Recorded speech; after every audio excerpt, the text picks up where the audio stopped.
Pripreme za vinski park se privode kraju. Bogat manifestacioni program iznova privlači pažnju posetilaca, zbog čega Mitrovčani i ovogodišnji vinski park željno iščekuju. To je lepa manifestacija u gradu i što okupi mnogo ljudi. Bio sam prošle godine i bilo je super stvar.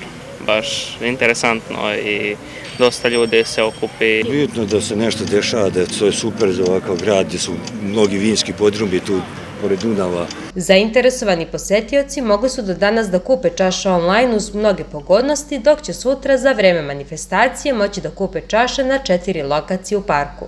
Na samom trgu Ćire Milikića biće 2 štanda sa prodajom čaša, druga 2 štanda za prodaju biće od hotela Sirmi u ulazu u gradski park i 4. stanica će biti od arhiva u ulazu u gradski park. Tako da ono što još jedna novina jeste na samom glavnom ulazu u gradski park može da se kupi čaša i ne samo kešom nego i platnom karticom. Na ovogodišnjem vinskom parku priliku da predstavi svoje vinske sorte imaće 100 izlagača, a ovom užitku doprineće i bogata gastronomska ponuda. Ove godine, tokom 7. vinskog parka u Sremskoj Mitrovici, učešće je potvrdilo 100 vinarija.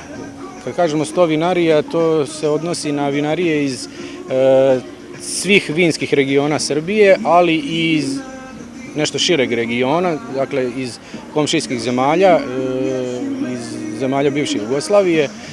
Pored vinara učešće su uzeli i 20 gastroizlagača, odnosno malih proizvođača hrane. Manifestacionom programu doprineće propratni sadržaj u vidu radionica, muzičkog repertoara, kao i skečeva glumaca državnog posla iz Novog Sada, kojima će se i otvoriti ovaj 7. vinski park.